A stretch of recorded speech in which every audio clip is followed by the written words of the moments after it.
What's up guys, welcome to Freedive Passion. The topic of today's video is going to be what depth does freediving become dangerous?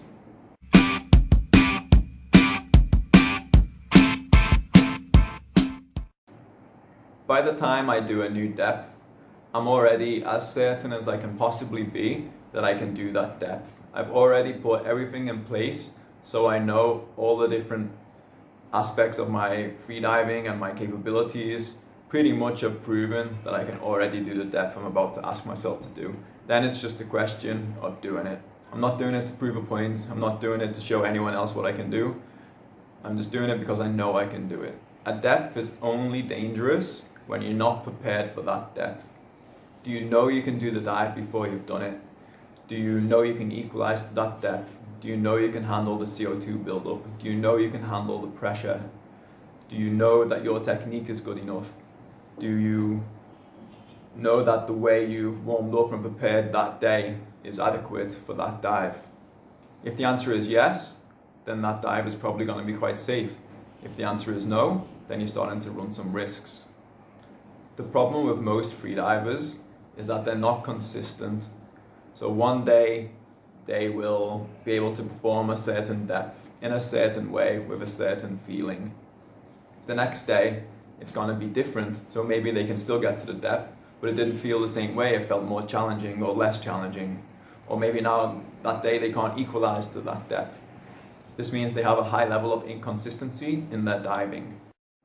In my opinion, being inconsistent in the way that you dive is the most dangerous way to dive. Why? Because as freedivers, we progress a certain way. And the idea behind this progression is to feel out if you're going to be hypoxic or not. So we do small jumps with repetitions of each depth before we go a little bit deeper. Now, this only works if you're performing each dive in the same way. Because each time you change the way you dive, you change how efficient that dive is. Therefore, you change your oxygen consumption during that dive. And the more things that change, the higher the variability in this oxygen consumption becomes, and the less likely you are to realize if you're going to black out or not. The bigger the difference from dive to dive, the more variable your oxygen consumption becomes, the more likely you are to reach issues and black out, or squeeze, or start turning early. I'm going to use this table to help you understand what's going on.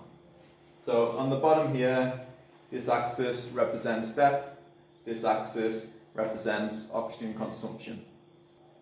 This red line going along the top is the point which you would black out, the point which you would have consumed so much oxygen that you black out. And just to be clear, these markings represent the amount of oxygen you would have consumed to have gone to that depth and back. I'm not saying that if you reach 70 that you would black out at 70 meters. It means you would black out after reaching the surface on a 70-meter dive. Now these two blue lines represent a diver that has quite a high level of variability in his diving or her diving. So this would be when the diver is diving in the most efficient way, and this would be when the diver is diving in the least efficient way. Now, okay, this is an extreme example, and it's not likely that somebody would have such a wide range of variability in their diving, but it's just to prove the point. And the point is, on the best day, this diver could potentially do over 80 meters, but on his worst day, he could only do 60 meters without having a blackout. Now, the problem is, if he doesn't have control over all the different aspects of his diving, this person isn't going to know when it's a 60 meter day or when it's a 80 plus meter day. It's just by pure chance. So let's say, for example, this diver is following proper protocols with regards to progression and doing small jumps, going deeper and deeper slowly. Let's say the diver does 60 meters, and on this day he was performing at one of the higher levels of efficiency. So the next day he assumes that he can do 62, and maybe that day he can, and then the next day maybe he repeats it, and then at some point he's doing 70 meters.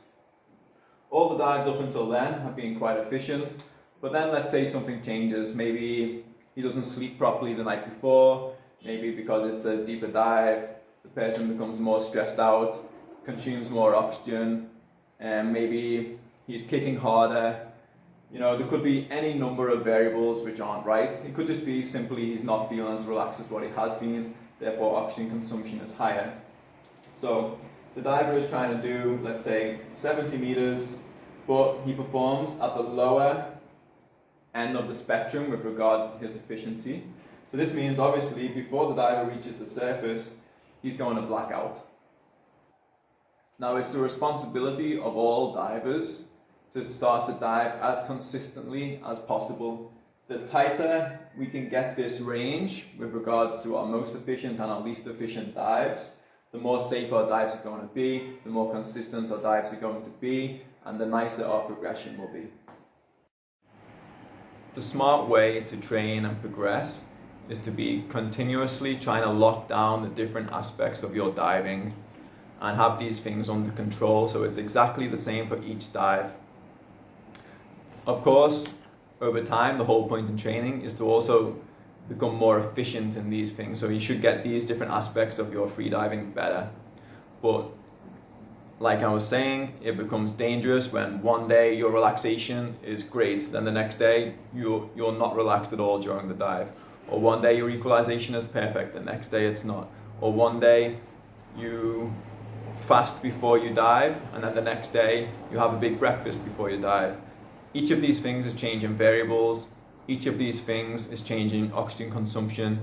Each of these things makes your dives potentially more dangerous.